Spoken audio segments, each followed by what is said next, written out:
Welcome back to Two Doctors Homestead. My name's Daniel, and it's a beautiful 100-degree day. It actually is a 100-degree day out here in Texas. I'm in the shade, so it's not so bad in the shade. We'll see if the camera holds up. Sometimes this thing overheats.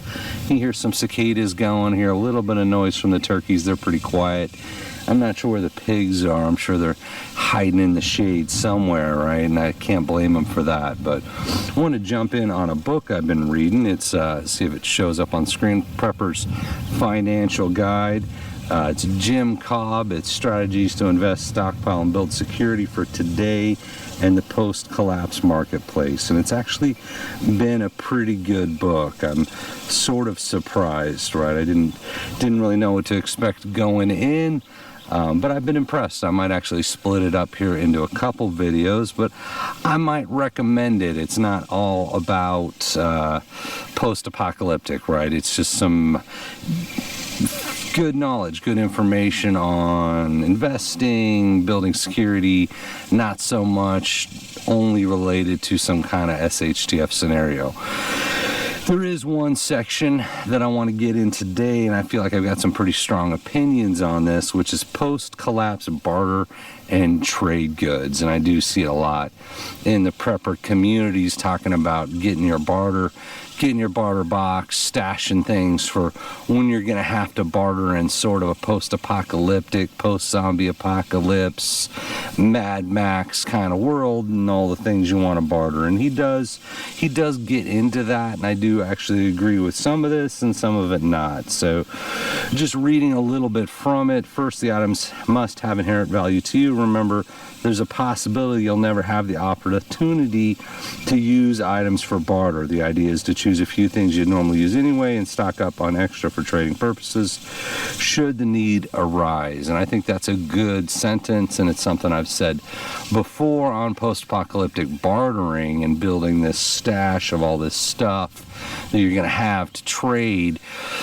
There's a lot of assumptions, there's a lot of moving parts between now and a post-apocalyptic barter economy, which implies an apocalypse, right? There has to be something, societal collapse, World War III, post-nuclear war, some event like that has to happen. You have to survive that, still have your cache of barter, end up in a community that's bartering, and then boom, you're set. You've got all your little packs of cigarettes and bottles of booze, and you're ready to go set up your post-apocalyptic trading post. But I always caution against going too deep down that road and saying, hey, I'm going to have all this stuff. There's a lot of moving parts. There's a lot of things that would have to happen between now and the point in time in the future that, as he says, may never happen. You may not have the opportunity to set up this trading post, right? Post-civilization trading post where you're selling your cigarettes probably for bottle caps. I'd believe the bottle caps, right? Next, must be fairly shelf-stable. The last thing you want to spend time, energy, and funds amassing quantities of bartered goods, only have them deteriorate or otherwise go bad before you get the chance to use them. And finally, the items must be relatively inexpensive now, which is an interesting point. It says, I realize inexpensive is a relative term. What is cheap to me might be costly to another. However, what you want to avoid is spending tons of money purchasing items you plan to designate as barter goods.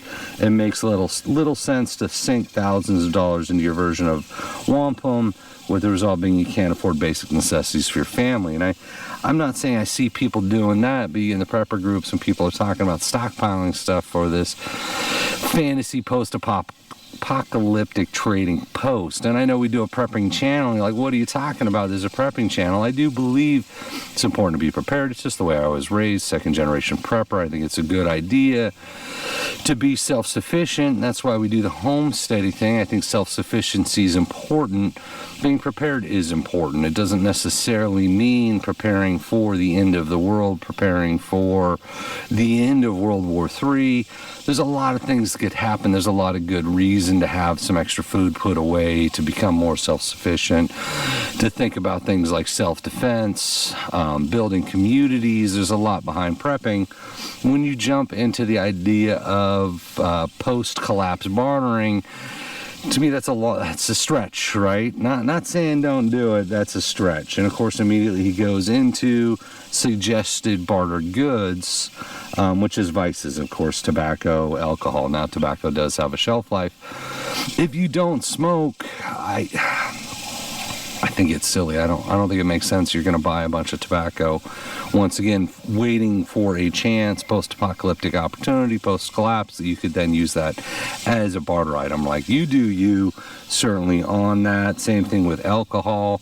You can get small bottles of alcohol.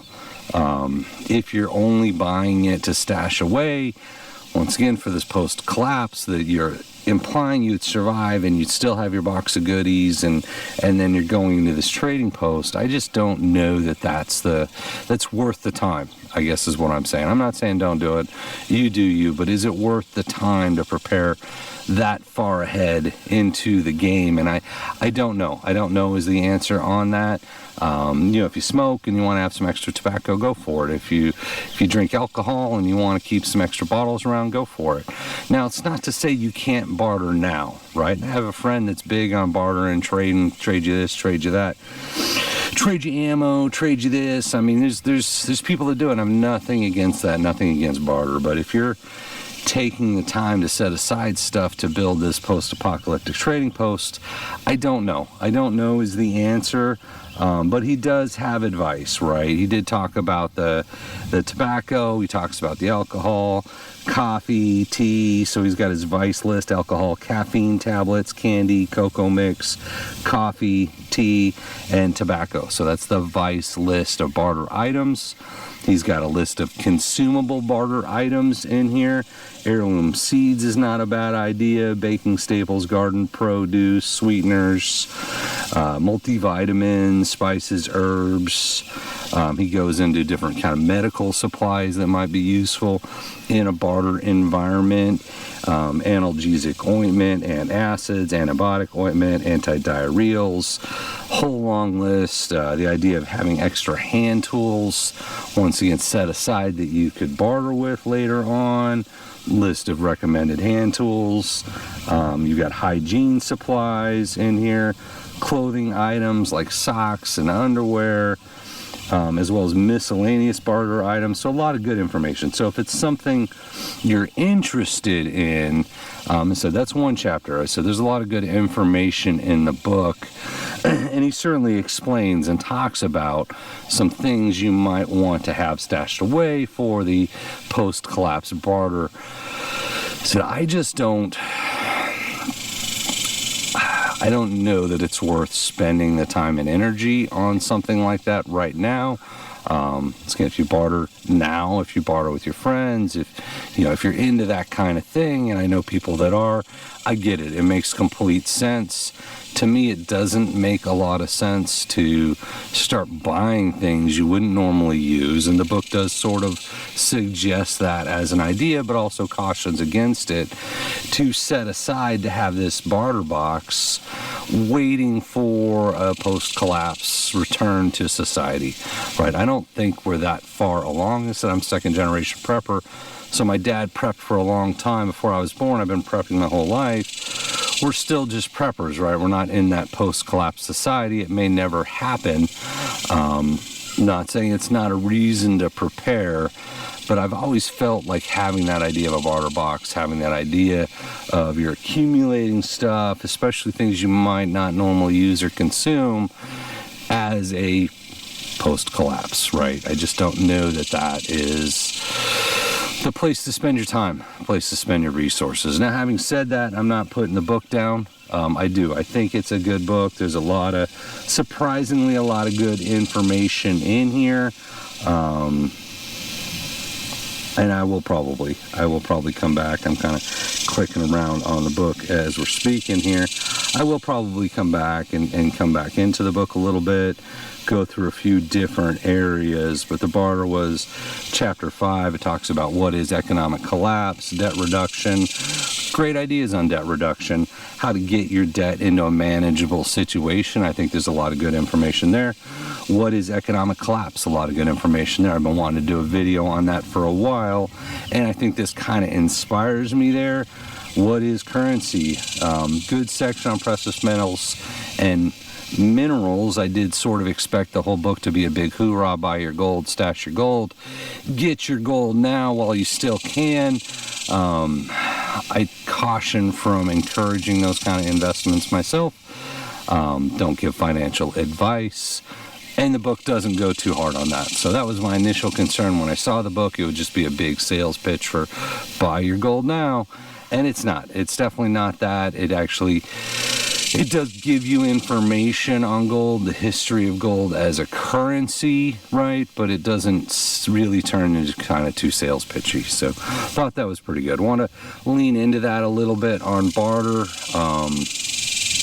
Kind of share a little some of the ideas the book has, and just some things some of my ideas on the topic. Sorry about that. As always, thank you for watching, and we appreciate you.